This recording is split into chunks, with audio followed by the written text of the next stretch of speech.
You're still not done? I've been waiting 10 minutes.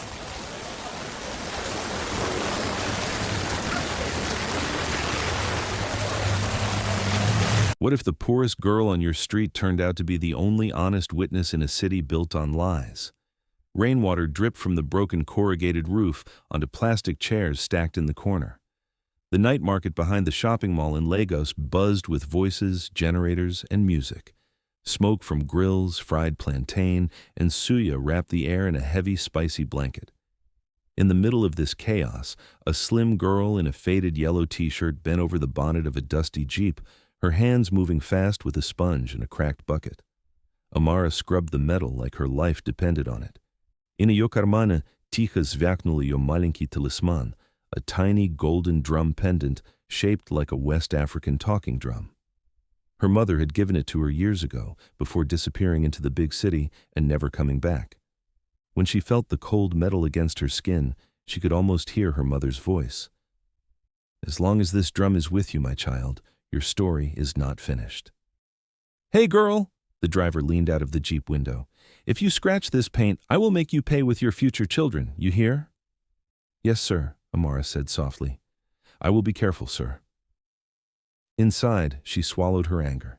He had parked in a pothole full of stones, then blamed her for every tiny mark. But anger did not pay for rice or soap or the cheap inhaler her aunt needed when the air turned heavy. Anger did not get her a real bed instead of the plastic chair on which she slept every night in the back of her aunt's roadside food stall.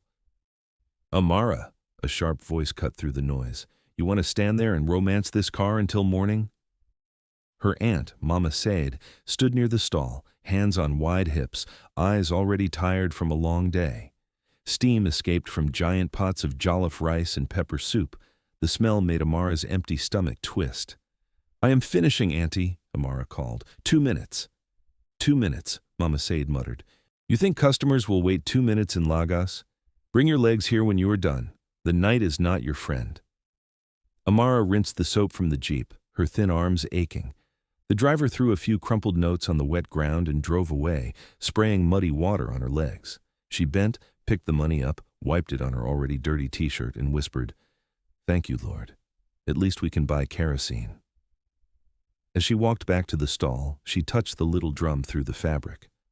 "One day I will not smell like engine oil and frying smoke," she thought. "One day I will cook in my own restaurant, a clean kitchen, white plates. People will come from the island just to taste my food." One day. The laughter hit her before she saw what was happening.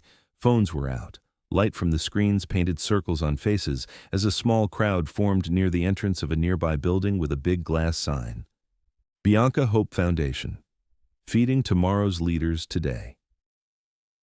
In the center of the circle, 2 security guards dragged a shaking teenage boy by the collar. He could not be more than 16. His shirt was ripped, pockets pulled out. "Please, sir, I did not steal," he cried. "I swear I just came to ask for food." The taller guard slapped him hard. "So the money jumped into your pocket by Holy Spirit, eh?" A woman in a white designer dress and high heels stepped forward, her expression calm and cold. The cameras searched for her face like sunflowers search for the sun. This was Bianca. Everyone knew her from billboards and television. Mother of the poor. Angel of Ajagunle. She handed out food, school bags, sometimes even scholarships. Politicians loved to stand beside her and smile. She did not look like an angel now. She held up a thin white envelope. "This boy," Bianca said, her voice smooth as expensive cream, "was caught with our donation money in his pocket. Money meant for school books, for children who work hard and obey the rules." The crowd murmured. Someone whistled. The boy cried harder. "I did not take it, Ma," he said. "One man gave me envelope, told me to carry it outside, that he works here. I did not open it." "Oh?" Bianca tilted her head, smiling with no warmth.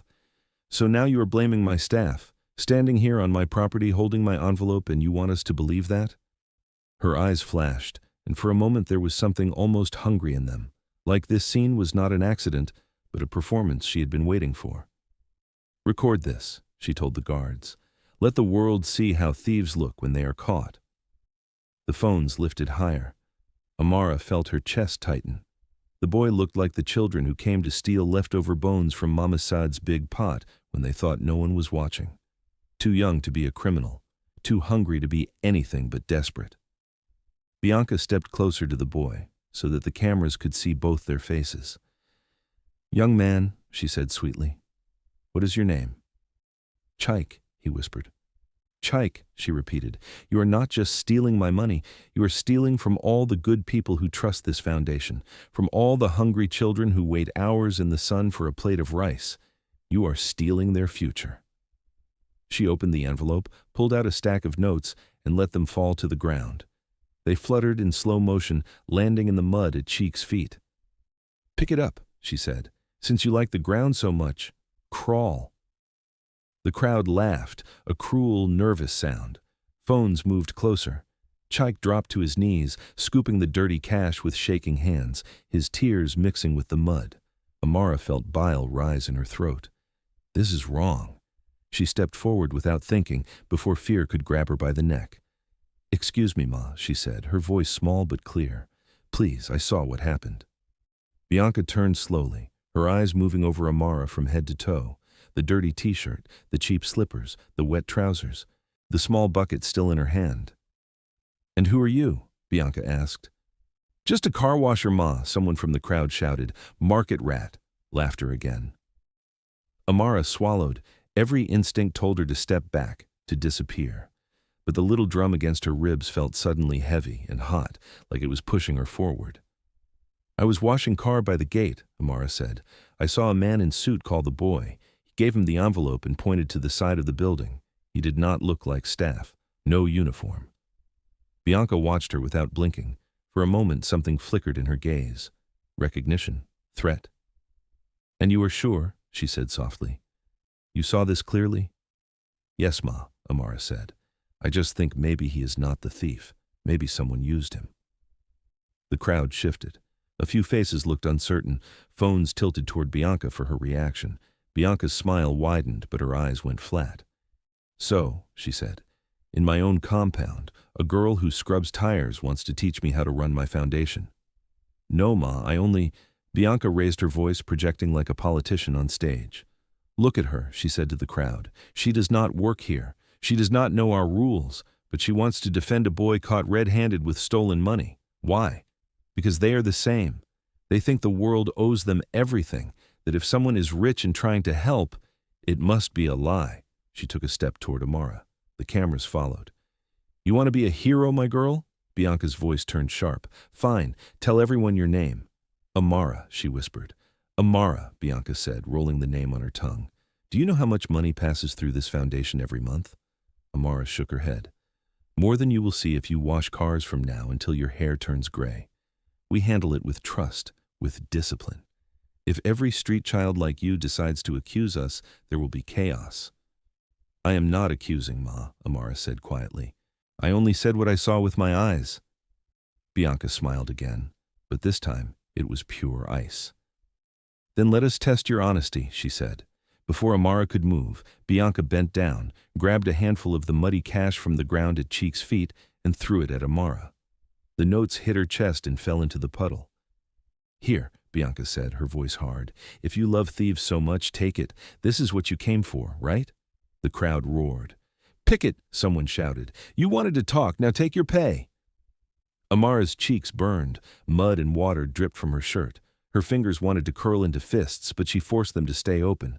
Her heart pounded so loud she could hardly hear the noise around her. "I do not want your money," she said, her throat tight. "I only wanted to help." Bianca stepped in close, so only Amara and the nearest phone microphones could hear. "You want to help?" she whispered. "Then keep your mouth shut next time you see something that does not concern you. People like you are replaceable. Remember that." Then, louder for the cameras, "Look at this, everybody. I offer her money and she refuses, and tomorrow they will say, 'Bianca is a bully.'" She laughed lightly. "Let us clap for our little saint, then let her go back to her bucket and her dreams." Sarcastic applause broke out. Phones stayed high, capturing every second. Amara felt something inside her crack, not fully break, but crack deep enough to let cold air in. She turned on trembling legs and walked back toward the food stall, her vision blurred. Behind her, voices mixed with music, laughter, gossip. Someone posted the video online before she had finished crossing the road. The caption was simple. Car washer girl defends thief at charity foundation. Watch how Bianca finishes her. By morning, half the city had seen it. People pointed when she walked past. Some laughed, some shook their heads and clicked their tongues.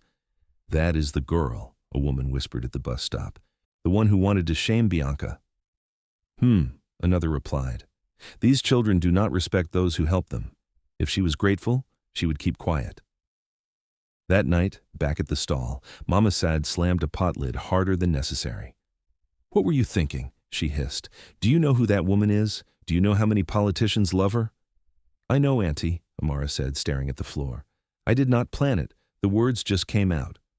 The words just came out, Mama Sad mimicked. Words do not cook food. Words do not pay rent. You want them to close this stall because of you? You want her people to chase customers away? Tears filled Amara's eyes. I am sorry. Sorry will not help when the landlord increases rent because he sees your face on his phone, Mama Sad said. From today, you wash cars quietly. You serve food quietly. No more talking. If you see fire, you pretend it is candle. You hear? Yes, Auntie, Amara whispered. That night she lay curled on her plastic chair, staring at the darkness under the zinc roof. The little drum pendant rested on her chest, catching faint light from the street outside. Maybe I was wrong, she whispered to it. Maybe I should have stayed silent. Good people stay poor because they have too much mouth. That is what everyone says. She closed her eyes, trying to push away the memory of Cheek's wet face in the mud. But another face would not leave her mind. A quiet one, standing in the shadow of the gate during the whole scene. A man in a faded blue security uniform, holding a torchlight and watching everything like he was studying it, not enjoying it. The night guard. He had not laughed like the others. He had not shouted. He had just watched, eyes dark and unreadable. She had seen him many times during late shifts, opening the gate for delivery trucks, cleaning the compound when most people were asleep. He did not talk much. He always paid for his food with exact change, sometimes missing 1 or 2 coins. Thank you, sister, he would say with a small nod, as if the plate of rice was a gift, not something he had bought. His name, she remembered now, was Kofi. 2 weeks after the video, the sky opened with the kind of rain that Lagos knew well. Thick sheets pounded the roads, turned gutters into rivers and stalls into islands. Customers disappeared into taxis and buses as fast as they could pay for their food. The smell of wet dust filled the air. The market lights flickered and died. Generator, someone shouted, but even the generators were complaining in that storm. The night became heavy and dark. Amara tied a nylon bag over her hair, rolled down the stall's plastic curtain, and started washing plates in cold water. Her fingers went numb, but dishes did not clean themselves. Outside, thunder growled. Hey! A low voice came from just outside the curtain. You will turn to ice there. She pushed the curtain aside and saw Kofi standing with a big umbrella. His uniform was wet at the shoulders, but he looked calm, like the rain respected him. Good evening, sir, she said. Sir? He chuckled. Look at me. Do I look like sir? Close up, he looked older than she had thought, maybe in his late 30s. His eyes had tiny lines at the corners, like someone who had seen too much sun and too many lies.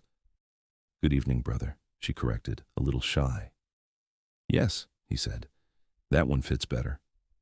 Do you want food? She asked. We still have small jollof. I wanted to ask if you were going home in this rain, he said. Roads are flooding. Not safe to walk alone. Amara shrugged. I will sleep here, she said. Like always. He looked past her into the stall, at the plastic chair in the corner, at the gas cylinder, at the dishes stacked in uneven towers. You sleep on that? He asked softly. She laughed once without humor. It is good enough, she said. Better than the gutter. At least the rats here are small. He did not smile. You can sleep in my gatehouse tonight, he said. There is space. Roof is not crying like this one. Amara's body tensed. I cannot, she said quickly. People will talk. They will say I am doing things with men to get shelter. People already talk, he said simply. They talked when you opened your mouth for that boy. They talked when you kept quiet after. They will talk even when you die, and they stand over your grave. That is their job. To talk. Let them work. Amara blinked. No one will see, he added. Gatehouse is inside compound.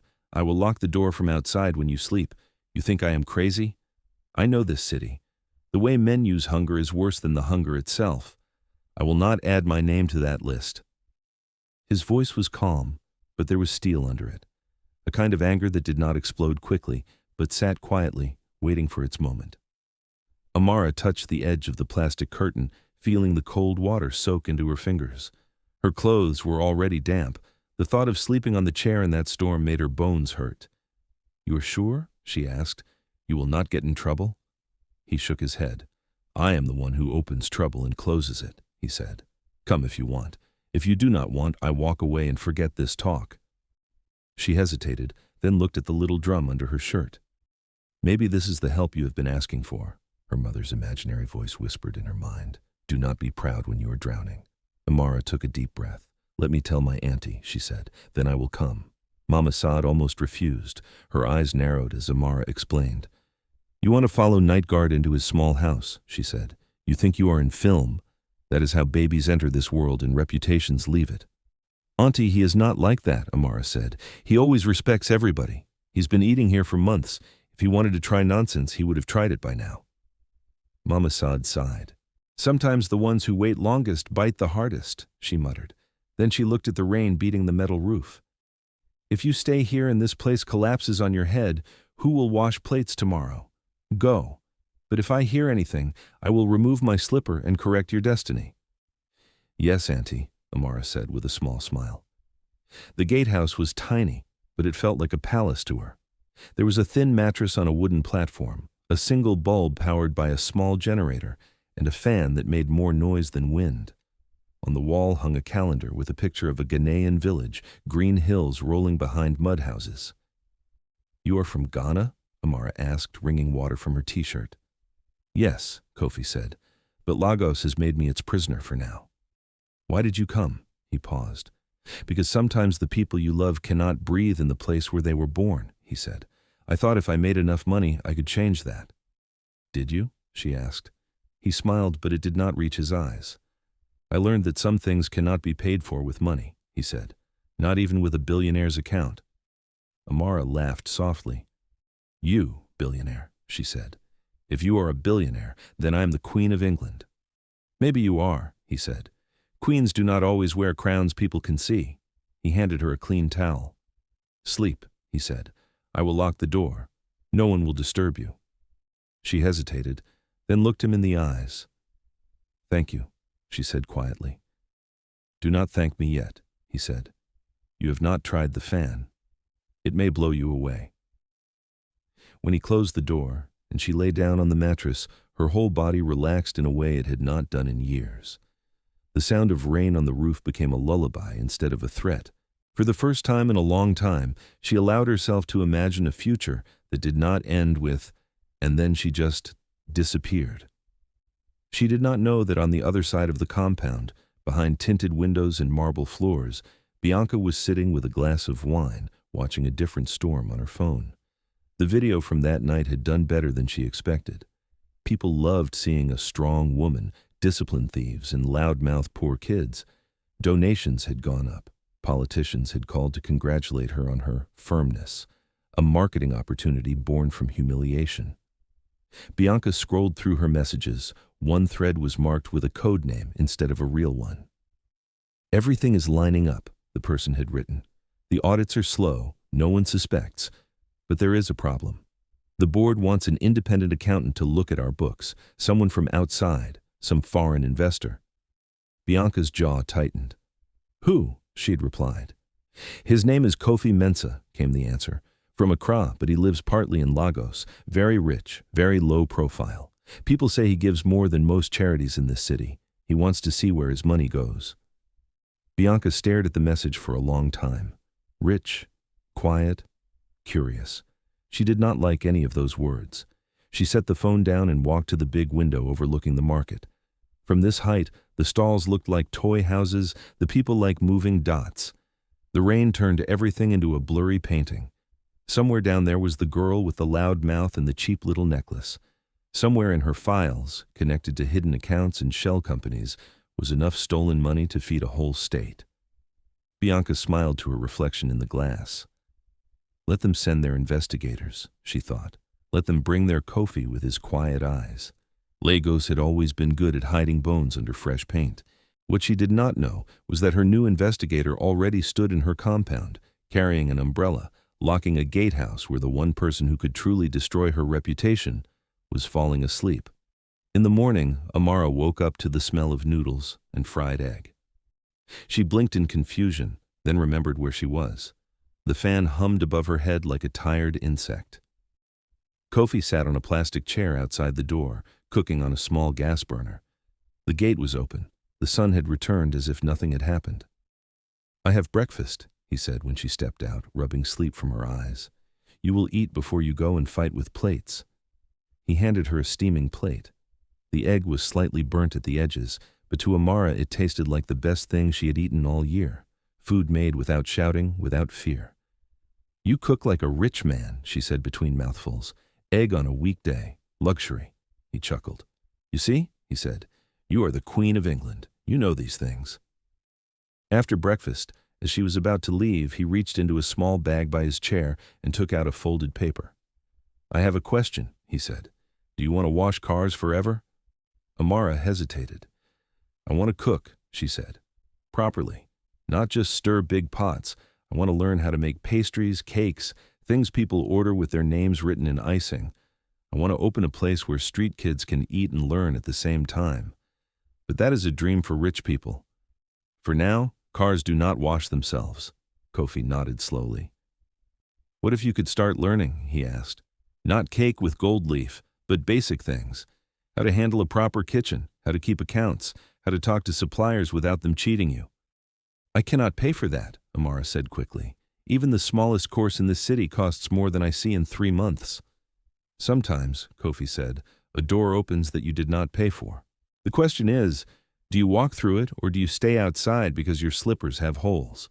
He handed her the paper. It was a flyer for a small vocational center in Yaba. "Urban Skills Hub," it said in bold letters.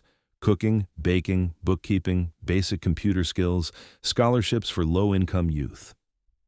On the bottom was a handwritten note. "This girl, Amara, washes cars near Balogan Mall," it said. "She is hard-working.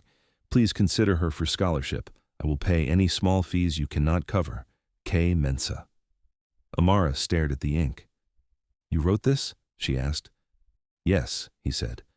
"I spoke to the woman who runs the place. She knew my name from somewhere. I told her you are my cousin from the village." "I am not looking like your cousin," Amara said, half laughing, half shocked. He smiled. "In this life, family is not always the people who share your blood," he said. "Sometimes it is the ones who share their umbrella." "You would pay for me," she whispered. "Why?" He looked at her for a long moment. "Because someone paid for me once," he said quietly. "Not with money, with courage. And I failed to save her. I have been trying to pay that debt ever since." She did not understand what he meant, but she could hear the pain in his voice, deep, old. "Think about it," he said. "You do not have to answer now. Pride is heavy. It takes time to put it down." She folded the flyer carefully and tucked it inside her shirt, next to the golden drum. That day at the stall, people still pointed at her. Some mimicked Bianca, throwing imaginary notes at Amara's feet. Others asked, with fake innocence, whether she had stolen any envelopes lately. She kept her head down. Her aunt grumbled at every mistake she made, but under the noise there was a new sound, a quiet drumbeat deep in her chest, counting possibilities instead of losses. By the end of the week, she walked into the Urban Skills Hub office, hands shaking, and gave them the flyer.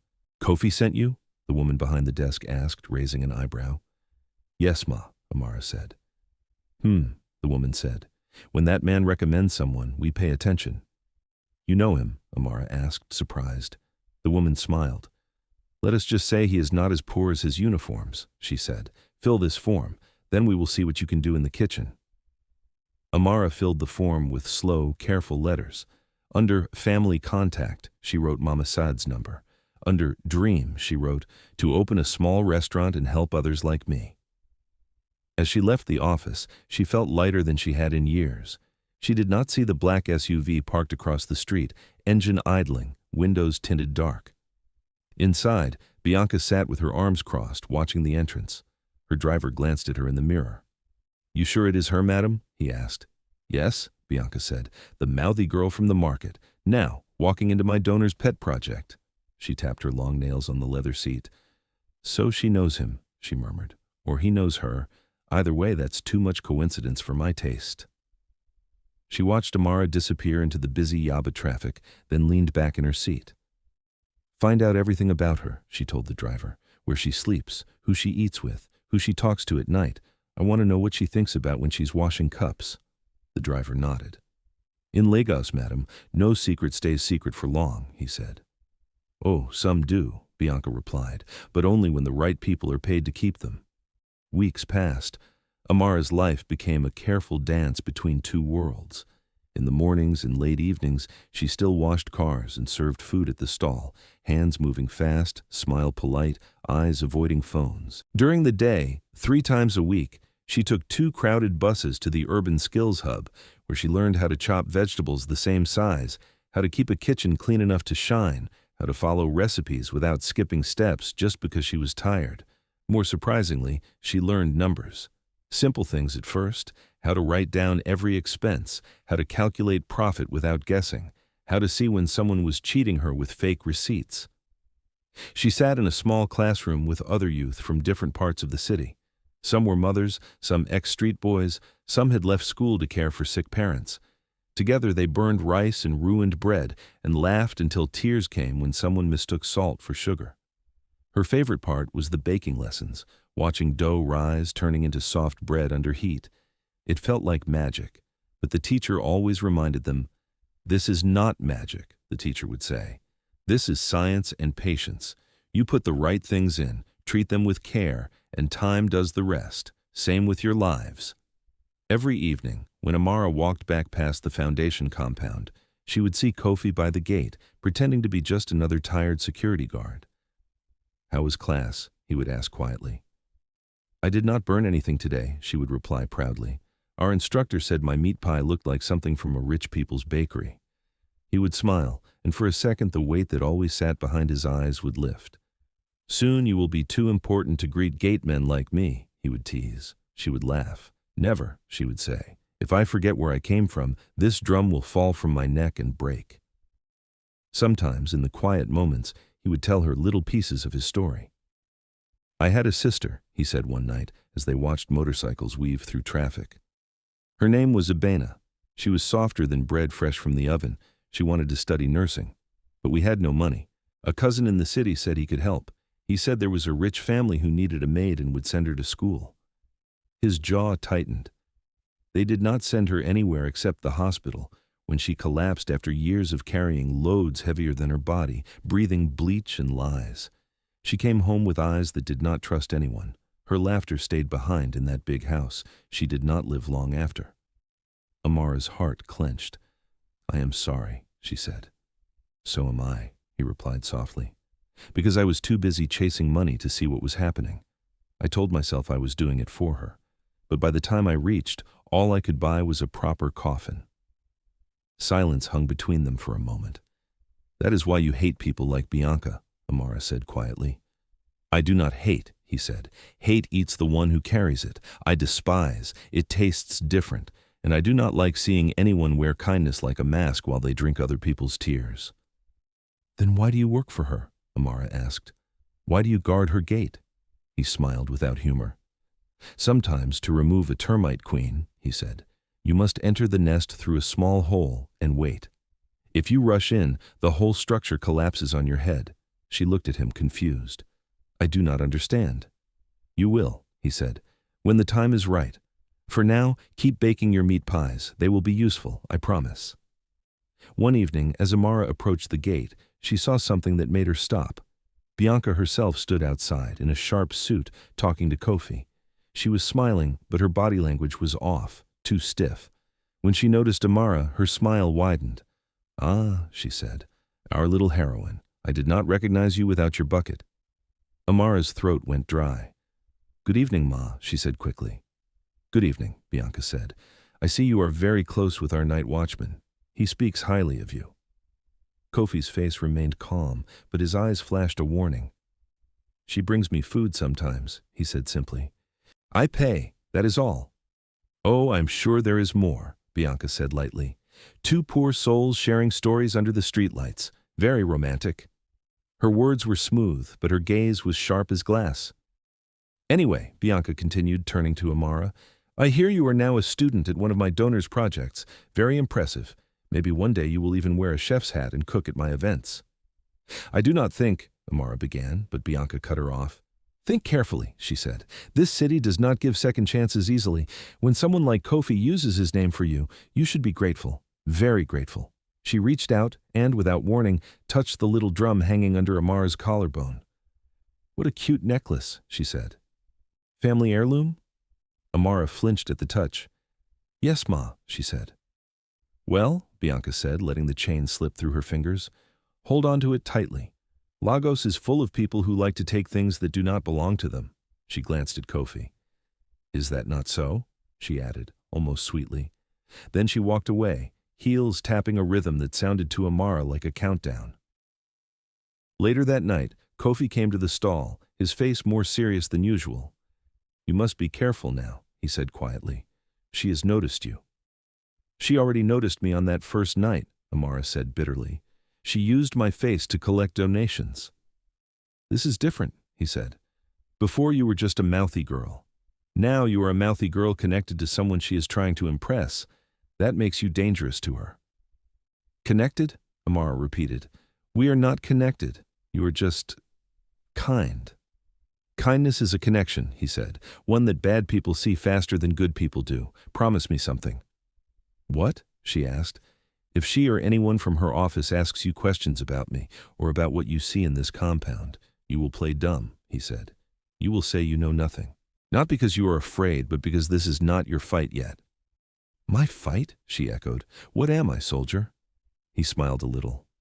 You're something stronger, he said. You are a witness. Witnesses are dangerous. They can destroy empires, or they can be destroyed first. I do not want to destroy anything, she said, feeling suddenly very tired. I just want to cook and sleep without rats biting my toes. Sometimes, Kofi said, the only way to build your own kitchen is to burn down the house that keeps stealing your ingredients. She shook her head. You talk in riddles, she said. My brain is too small for all these puzzles. His eyes softened. Your brain is big enough, he said. That is why I'm telling you it all. Even as their friendship grew, a new shadow moved quietly behind them. On a hot Saturday afternoon, Bianca hosted a glamorous fundraiser at a hotel on Victoria Island. Influencers, local celebrities, and foreign investors arrived in shiny cars, smiling for cameras as they stepped onto a red carpet. Amara was there too, carrying trays of finger food for a catering company that sometimes hired students from the Urban Skills Hub. Her chef's coat was borrowed and a little too big, but she wore it with pride. Kofi was there as well, dressed not in his usual rough uniform, but in a simple dark suit. To everyone else, he was one of many serious-faced men in the back of the hall. To Bianca, he was the most important person in the room after herself. Halfway through the evening, as the band played soft high-life music, Bianca took the stage. Ladies and gentlemen, she said into the microphone, tonight is special. Our foundation has been blessed to attract the attention of a truly generous soul, a man who does not like noise, a man who believes in action. Without him, many of our programs would not exist. She smiled her white-toothed smile. Please welcome my dear friend and partner, Mr. Kofi Mensah. There was polite applause as Kofi walked to the stage. Amara almost dropped her tray. Partner, generous soul, her friend. She watched him climb the steps, every movement measured. He took the microphone. Good evening, he said. Thank you for your kind welcome. Some people in the crowd whispered. A few recognized his name, a quiet billionaire, investments in tech, logistics, agriculture, someone who preferred to sign checks rather than give speeches. I came to Lagos years ago, Kofi began, because I wanted to see with my own eyes what my money was doing. Anyone can write a check, not everyone can stand in the places where hungry children stand and smell what they smell. A few people shifted in their seats. I have been impressed by some things I have seen in this city, he continued. but I have also been troubled. Bianca's smile tightened almost imperceptibly. We will talk about that another time, she said quickly, stepping toward him. For now, let us focus on the positive. Our guests are here to support a good cause, not to hear about your worries. Kofi looked at her, then at the crowd. Of course, he said smoothly. Tonight is about hope.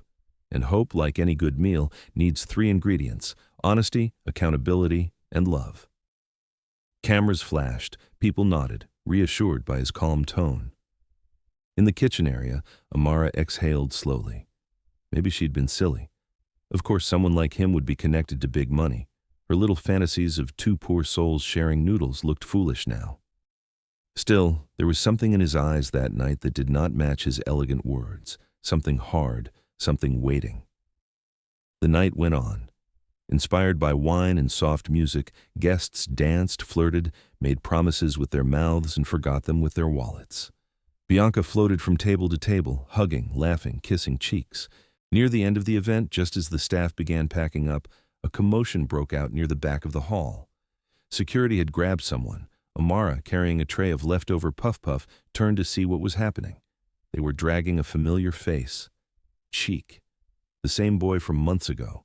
His clothes were cleaner now, but his eyes were the same, wide with fear. "What are you doing here?" a guard snarled. "I came to apologize," Cheek stammered. "To volunteer. I want to change." In his pocket, a white envelope peeked out. Bianca appeared as if from thin air. "What is all this noise?" she asked, her voice sharp with irritation. One guard pulled the envelope out and opened it. "Madam," he said, "this boy was found near the safe room. And look, cash, dollars." The room buzzed. Bianca's eyes widened, then narrowed. She turned slowly, scanning the faces around her, until they stopped on one person. Amara. "You again," Bianca said. "Always around when money moves." Several heads turned to follow her gaze. Amara's heart dropped into her stomach. "I did not," she began, but Bianca raised a hand. "Oh, I know," Bianca said. "You never do anything. You only see things, right? You saw someone give him an envelope last time, and now you just happen to be here, bringing food while he is caught near the safe room with dollars in his pocket. Coincidence?" "I'm just serving food," Amara said, her voice trembling. "I did not even know he was here." Bianca's laugh was sharp. "Of course," she said. "Maybe you two have a small business together now. You talk big about justice, then you plan small crimes in the shadows." Her voice grew louder. "Ladies and gentlemen," she called, "I am so sorry you have to see this. It seems we have another thief in our midst, or perhaps the same thief others fought to protect. Eyes, phones, cameras, all on Amara now." "What do you say, my dear?" Bianca asked. "Did you bring your friend here tonight? Did you think that because our generous donor is a kind man, he will not notice a few missing dollars?" Amara shook her head, panic rising. "I did not know," she said. "I swear on my mother's grave." "Do you even have a grave?" Bianca sneered. "Or did she also run away from responsibility like you were trying to run from this?" Amara's jaw clenched. "You know nothing about my mother," she whispered. "Oh?" Bianca leaned close, her perfume invading Amara's nose. "I know everything about girls like you. Mothers disappear, fathers drink themselves into the ground, and you grow up thinking the world owes you something. Then, when someone like me tries to give, you bite the hand that feeds you." She grabbed the chain around Amara's neck and pulled hard. The golden drum pendant snapped off and clattered to the floor. For a moment, the world went silent. Amara stared at the tiny drum lying on the marble tile. Then she looked up at Bianca. In her eyes, something changed. Not broke. Hardened. "Pick it up," Bianca said softly. "Since you love being on your knees so much." Amara's legs shook, but she forced herself to bend, pick up the drum, and close her fingers around it. Whispers swirled around her. "Is that not the girl from the video?" "Yes now. Always trouble." Kofi stepped forward through the crowd, his face calm but his eyes dark. "Bianca," he said, voice low, "let us not turn a charity event into a public execution. Send the boy to the police if you must, but leave this girl out of your theater." Bianca turned to him, lips tight. "Are you defending her?" she asked. "Again?" "I'm defending the idea that not everyone you decide to humiliate needs to be a show for your donors," he replied. Her smile returned, but it was pure poison. "If you know what is good for you," she whispered, "you will not let your emotions choose between me and some street rat. I am the one who makes your generosity look good. Remember that, she raised her voice again. Anyway, she called to the room, let us not end the night on ugliness. Security will handle this matter. Please, enjoy the rest of your night. And remember, every donation helps us fight against people like this, who would rather steal than work. She swept away, leaving the mess behind like confetti after a parade. Chike was dragged out. Amara stood alone, clutching her necklace, her borrowed chef's coat stained with sweat. Kofi looked at her, his expression pained. I'm sorry, he said quietly. I should have anticipated this. You told me to stay out of your fight, she said, her voice shaky. But your fight is already in my life. She made sure of that. He opened his mouth to speak, but she stepped back. Do not worry, she said. I will not cause you more trouble. From now, I will stay far away from your gate. Then she turned and walked out, head high, even as tears burned her eyes. Outside the hotel, the air was thick with humidity and exhaust fumes.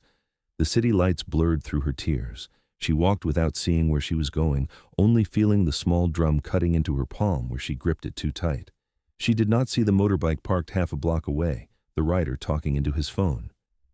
Yes, he said. She is leaving now, alone. You want us to scare her or just watch? On the other end, Bianca's voice was cold. Just watch, she said. For now. There are bigger things to handle.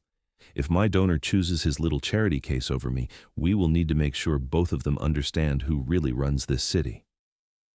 2 nights later, everything broke. Evelyn, a middle-aged cleaner who had worked at the foundation for years, went to the office late to fetch a forgotten sweater. As she passed the finance department, she noticed light under the door. Inside, she saw Bianca's younger cousin, a man with quick fingers and slower morals, stuffing envelopes into a black bag. Boxes of files were open. Hard drives lay on the table. What are you doing here? Evelyn asked. He jumped, dropping an envelope. Notes scattered on the floor. You should not be here, he hissed. Go home. Evelyn, tired and brave in the small ways that kept the world from falling apart, shook her head. This money is for the children, she said. You cannot just take it. He laughed. You think this is the first time? He asked. You think your Madame Bianca does not know? Evelyn's heart stuttered. What do you mean? She whispered. He rolled his eyes. Old woman, he said. You clean floors, you do not clean books. Leave this place. She backed away, fear rising. The next day, she went to the Urban Skills Hub, where she knew Kofi sometimes visited, to apply for more funding. She waited until no one else was near. Mr. Mensah, she said quietly, I need to talk to you. It is about the foundation. His eyes sharpened. Come to my office, he said. Now. But someone else was listening outside the door. One of Bianca's drivers who had been told that any unusual movement around their donor now meant extra pay. He sent a message. By that evening, word reached Bianca. By the next morning, Evelyn had resigned for health reasons and disappeared to her village.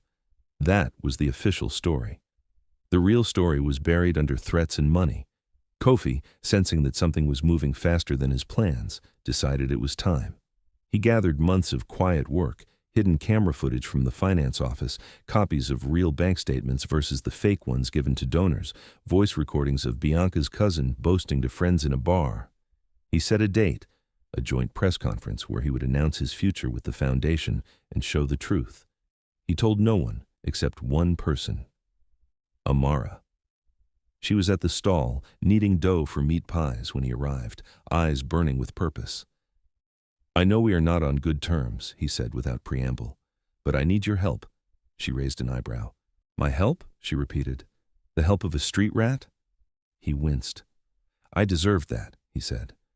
I failed to protect you. I made you stand in the crossfire of a fight I pretended you were not part of. But you are part of it. She made sure of that. And now she is hurting more people, faster. I cannot wait any longer. So what do you want from me? She asked. I want you to be there, he said, at the event, with the Urban Skills Hub team. I want people to see your face when they hear what she did. I want them to connect your humiliation with her greed.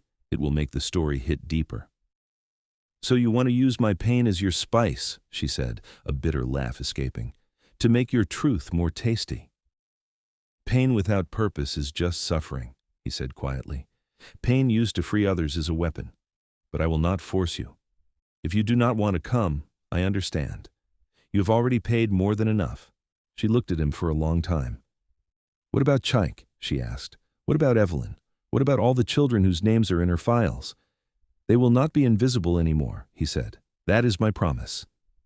She thought about the first night, about muddy notes thrown at a boy in front of cameras. She thought about her necklace hitting the marble floor. She thought about her mother, leaving a small drum in her hand and whispers in her ear. "I will come," she said finally. "But if this is another theater, and you are just a better actor than her, I swear I will find a way to burn both your stages down." He nodded, a flicker of respect in his eyes. "Fair," he said. "I would expect nothing less." The hall for the press event was smaller than the fundraiser, but the tension inside it was thicker. Journalists, bloggers, and a few respected elders from civil society sat with pens and cameras ready. Bianca wore a simple but elegant dress, her makeup softer than usual. She looked less like a queen and more like a tired servant of the people. It was a calculated choice. She knew how to dress for sympathy. Kofi wore the same dark suit, but his posture was different, no longer hiding in corners, center stage. Amara sat at the back with the Urban Skills Hub team, her chef's coat folded on her lap, the little drum warm against her skin. Bianca took the microphone first. "Good morning," she said. "We are here today to share exciting news about the future of our partnership with Mr. Mensah and to answer any questions about recent rumors. Unfortunately, in this world, when work is honest and impactful, there will always be enemies trying to tear it down." She smiled sadly. "We will not let them." She gestured to Kofi. "My dear friend," she said. "Please." He stepped forward. "Thank you," he said. "I appreciate the chance to speak." He paused, scanning the room. When his eyes met Amara's, he gave the smallest nod. "For the past year," he began, "I have been observing this foundation, not just on paper, but in reality. I have walked the streets where their programs are supposed to reach. I have sat with their beneficiaries. I have listened to their stories. Some were beautiful, many were not." Bianca shifted on her seat. "It is natural," she interjected, "for any large organization to have a few—" "Please, let me finish," he said, his voice quiet but firm. She forced a smile. "Of course," she said. "Go ahead." He turned back to the crowd. "I did not come here today to share exciting news," he said. "I came to share painful truth." A murmur ran through the room. Kofi reached into his bag and pulled out a small device, placing it on the podium and connecting it to the sound system. "In this recording," he said, "you will hear the voice of someone who has been handling the foundation's finances, discussing how to make donation money disappear." He pressed play. A familiar male voice filled the hall. "If we move 20% into the side account, nobody will notice," the voice said. "Bianca will sign. She always does. The donors only look at the glossy reports, not the raw numbers." Gasps. Bianca stood up. "Turn that off," she snapped. "This is illegal. You cannot record private conversations." "It is your cousin," one journalist whispered, "the one always at her side." Kofi turned up the volume. "And that boy they caught last time," the voice continued, laughing. "Perfect distraction. All cameras on him while we move the real money." People turned, almost in unison, to look at Amara. She felt her face flush. "And the girl?" another voice asked on the recording. "The car washer?"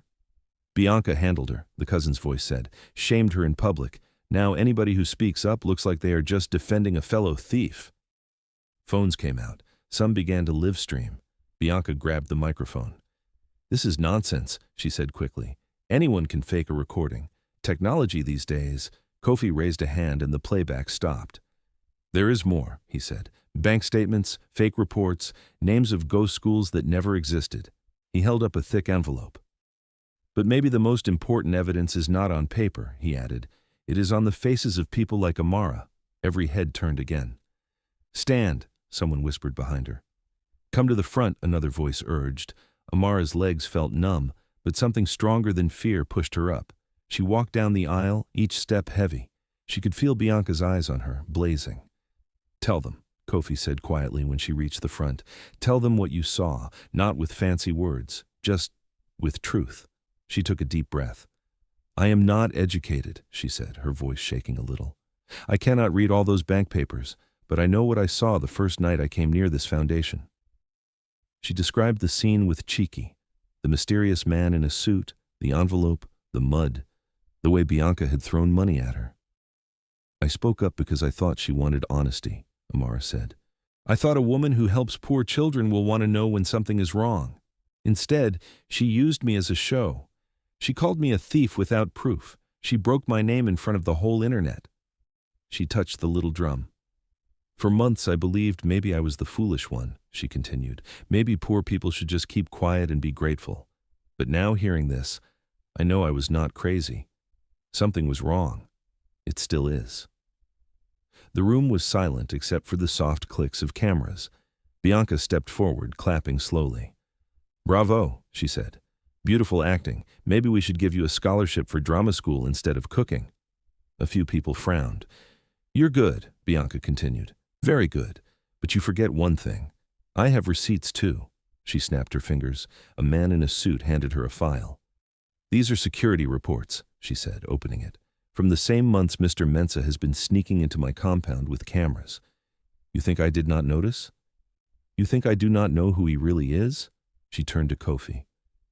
Ladies and gentlemen, she said, her voice dripping with false sadness, this man is not just a generous donor. He's also a businessman with investments in rival charities. He stands to gain a lot if my foundation falls. Check his companies. You will see. All eyes moved back to him. Amara's heart thumped. Kofi's face remained calm. Yes, he said. I have other investments. And yes, I recorded things in your office without your permission. If you want to take me to court for that, I will stand there and answer.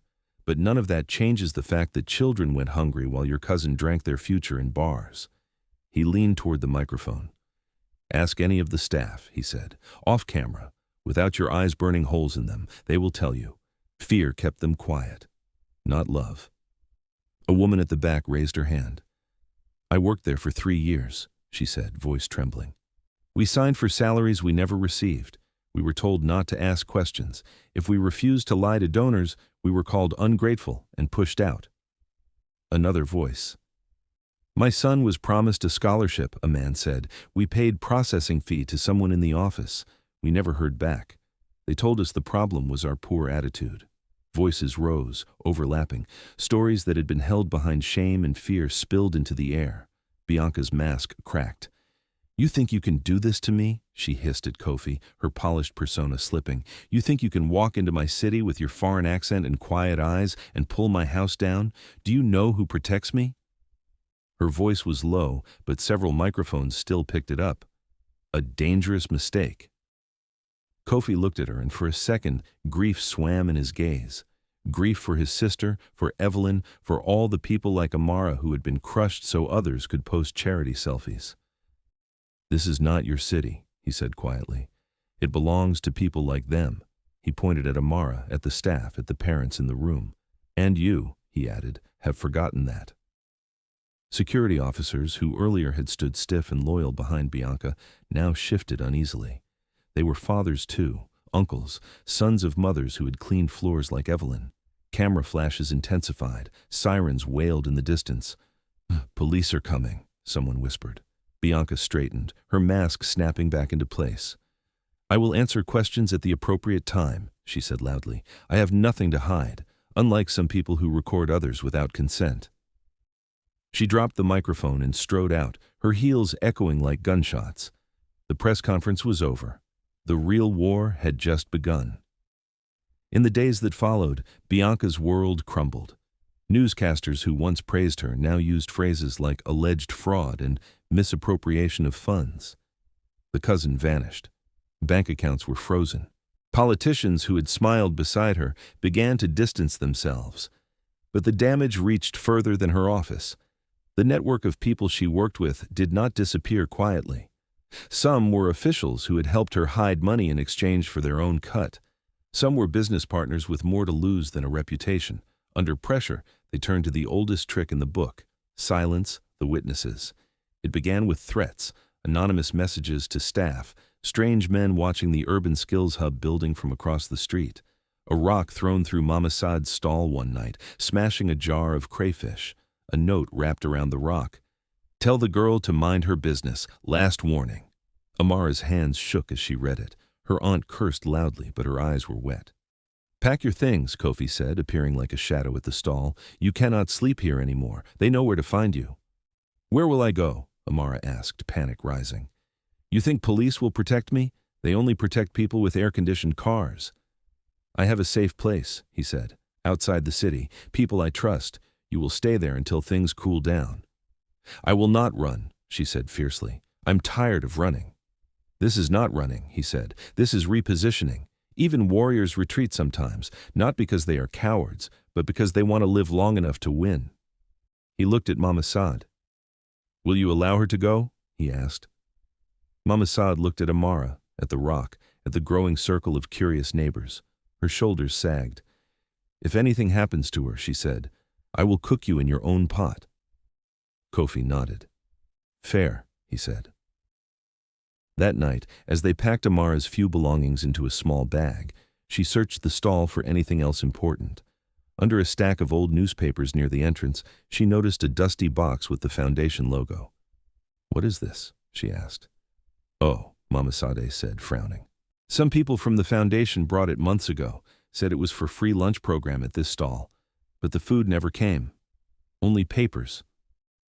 Amara opened the box. Inside were printed forms, left over from some abandoned campaign. Most were blank, but a few had writing. One document caught her eye. It was a copy of a birth record from a rural clinic in another state. The name of the mother was smudged, but the initial was clear. A. Mensa. The baby's surname had been crossed out and rewritten. There were signatures from guardians, one of them a name that made her blood run cold.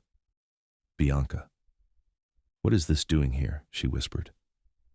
On another paper, she saw a list of relocation cases, young mothers whose babies had been placed in better homes abroad through special opportunities arranged by the foundation. One line was underlined in red. "Infant male, mother, street vendor in Ajagunle, father unknown, guardian approval, B. Hope." Amara's heart pounded. She remembered an old story from her childhood, the whispers that some organizations took babies from poor mothers, promising a better life overseas, while the mothers were left with nothing but scars. She remembered Kofi's story about his sister, about a cousin who had helped find her a job. She looked at the date on the birth record. It lined up almost exactly with the year she had been born. Her head spun. Could this be? No. Her mother's face in her memory was too real. The little drum had been given with too much love. But what if there was more to the story? What if Bianca's network had been doing this for years, and some loose thread had dropped this box in her aunt's stall by mistake? "Leave those old papers," Mama Saad said. "They are bad luck. Look at what connection with that woman has already done to your life." But Amara could not drop them. She folded the birth record and the relocation list carefully and slipped them into her bag. "I will ask Kofi," she thought. "He knows more about these things than anyone. Maybe he will see something I cannot." They left Lagos that night in a small truck owned by one of Kofi's business partners. The city lights faded behind them. The road grew darker, lined with trees instead of traffic. In the back of the truck, squeezed between sacks of grain, Amara held the little drum in one hand and the folded papers in the other. "If this is what I think it is," she thought, "then my story is tied to this mess deeper than I knew. Not just because she humiliated me, maybe because she touched my life before I could even speak." The thought was dizzying. Hours later, they reached a quiet compound in a small town by a wide river. The air smelled different there. Less exhaust, more earth. Children played in the dust. Women pounded yam in big mortars. An older woman with bright eyes and strong arms greeted them at the gate. "Kofi," she said, pulling him into a hug. "You finally brought trouble to my doorstep." "Only the good kind," he replied. He introduced Amara. "This is the girl I told you about," he said, "the one with the drum." The woman eyed the pendant around Amara's neck. "That drum," she said softly, "was once sold in my sister's market stall, before the city swallowed her." Amara's heart skipped. "Your sister?" she asked. The woman nodded. "She went to Lagos years ago," she said, "to work with some charity that promised to help her help others. She sent letters at first, then they stopped. We never saw her again.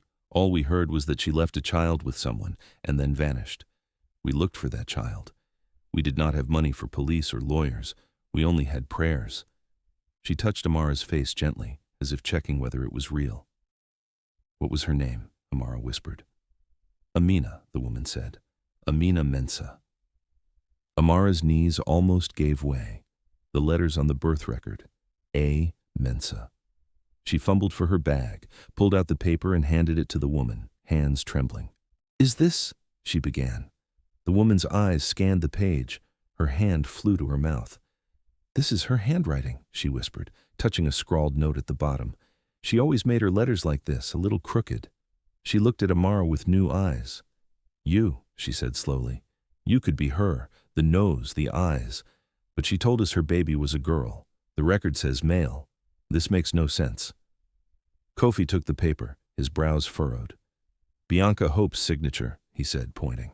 "Right beside guardian approval. She has been doing this longer than we thought, not just moving money, moving children."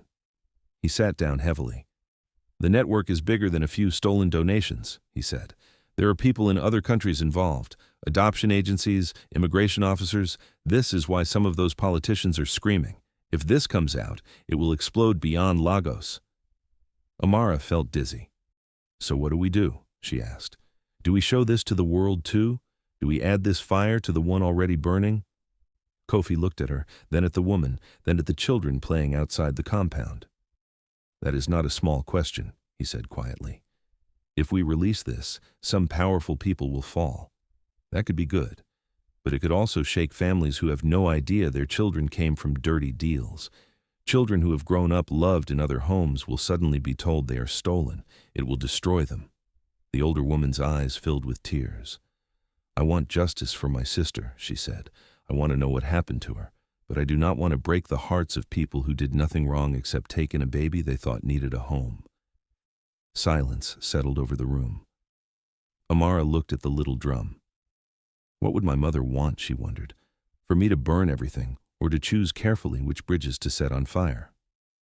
"Why did you not tell me about this before?" she asked Kofi, her voice tight.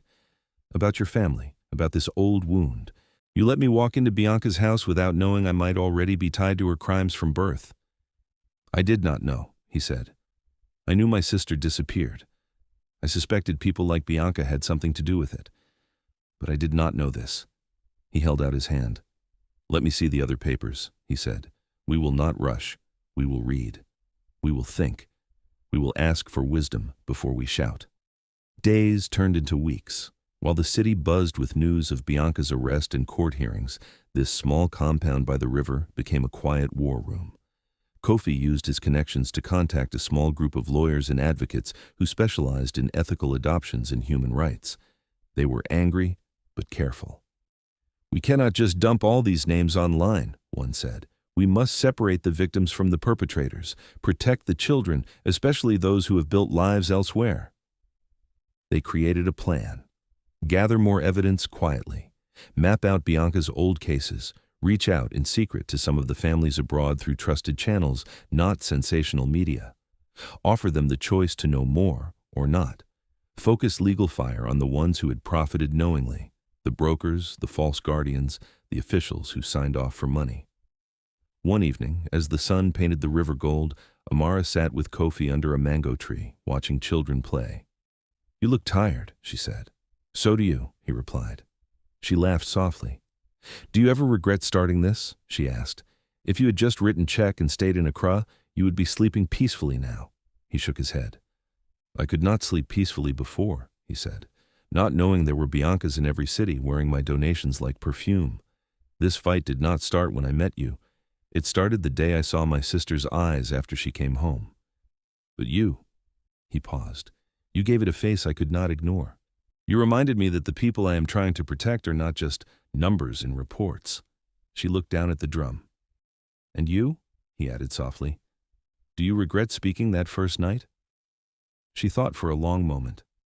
"Sometimes," she said honestly, "when the threats came, when my aunt looked at me like I had invited trouble to our table, when I could not sleep for fear someone would set the stall on fire." She touched the drum gently. "But then I remember Cheeky in the mud," she continued. "I remember Evelyn's shaking hands. I remember all the children who stood in lines under the sun, waiting for food that never came because the money went into someone's handbag. And I think, if I kept quiet, what would be the difference between me and them? Between you and who? He asked. Between me and the ones who look away, she said. The ones who can speak, but choose silence because it is safer. I am poor, yes, but my voice is not poverty. It is the only rich thing I have, he smiled. That is more wealth than many billionaires carry, he said. They fell into a comfortable silence. After a while, Amara turned to him. What will you do when all this is over? She asked. Go back to Accra? Forget Lagos? He looked at the children chasing each other with sticks. I do not think I can forget, he said. Too many ghosts here now. But maybe I can stay differently, not just as a donor, as a builder. Help people like you open kitchens that cannot be bought or bullied. She felt warmth spread through her chest. My own kitchen, she said, tasting the words, with my own sign. What would you call it? He asked. She thought. Golden Drum Kitchen, she said finally, where the food tells stories and no one eats alone. He chuckled. That will trend on social media every day, he said, for the right reasons this time. They sat until the sky turned dark and the first stars appeared. Months later, when the dust finally began to settle in the courts and in the streets, after Bianca had been sentenced and some of her network exposed, after some families abroad had chosen to confront painful truths while others gently closed the door, a small building opened near the same market where everything began. Its walls were painted a warm yellow. On the front hung a simple wooden sign with a hand-carved drum. Inside, the air smelled of spices and fresh bread. Children sat at long tables, doing homework while their parents ate. A little chalkboard near the counter listed weekly free cooking classes for youth. Behind the counter, in a neat apron, stood Amara. Her hair was wrapped in a colorful scarf. Her eyes shone with tired joy. She handed a plate of jollof and fried plantain to a young boy who reminded her of herself at that age. Eat, she said, smiling. Then do your homework. This food is fuel for your brain, not just your stomach. He grinned and ran off. A familiar voice spoke behind her. You have become a tyrant of education, it said. I'm impressed. She turned and saw Kofi leaning against the doorway, dressed simply, no suits, no masks. You are late, she said. We almost finished the suya. A king is never late, he replied. He arrives when the meat is ready. She laughed. Then this king will wash plates after he eats, she said. We do not keep lazy royalty here. He saluted with 2 fingers. Yes, chef. He took off his jacket, rolled up his sleeves, and moved toward the sink like he had always belonged there. As the evening deepened, customers came and went. Some recognized Amara from the old videos and whispered to each other, but most knew her now as the woman who makes that amazing coconut bread, or the girl who helped my son learn to cook instead of running in the street. Near closing time, a courier arrived with a small envelope. No name, madam, he said, just this. She opened it carefully. Inside was a photograph. A middle-aged woman stood near a muddy river in a village Amara had never visited. She wore a simple dress and held a small wooden drum in her hand, identical to the one around Amara's neck. Her eyes were tired, but there was hope in them. On the back of the photo, in shaky handwriting, were 3 words. Still looking for you. Amara's heart squeezed. She showed it to Kofi. You think? She began. He read the words, then looked at her. It could be anyone, he said, or it could be exactly who you think it is. She stared at the woman's face, at the eyes that looked so much like hers. What will you do? He asked softly. If she is your mother. If this opens doors you cannot close again. She held the photo and the drum, one in each hand. For a moment the noise of the kitchen faded. If I go, she said slowly, I may find answers that hurt more than silence. If I stay, I will always wonder who I am. Either way, someone gets wounded. Her, me, or both. She looked at him. What would you do? She asked. He smiled sadly. Once, he said, I chose not to look for the truth. I told myself it was to protect my heart. It did not work. The not knowing became its own kind of pain. So now, I always choose to know, even when it breaks me, because at least then I'm walking with my eyes open. She nodded, but did not answer. She slid the photograph into the pocket of her apron. We have dishes to wash, she said, children to feed, stories to tell. I will decide tomorrow or the next day. My story is not finished. This drum is still beating." She smiled, a little tired, a little hopeful. Outside, the city hummed. Inside, in the small golden kitchen built on stubborn hope and painful truth, a poor girl who had once been shamed in the mud moved through her space like a queen without a crown. And somewhere in a distant village, a woman by a river waited, not knowing that the next chapter of both their lives might already be on its way. Because in a world where money often speaks louder than hearts, sometimes the loudest sound comes from the smallest drum. And sometimes, when justice finally finds its own rhythm, it does not end the story, it simply turns the page.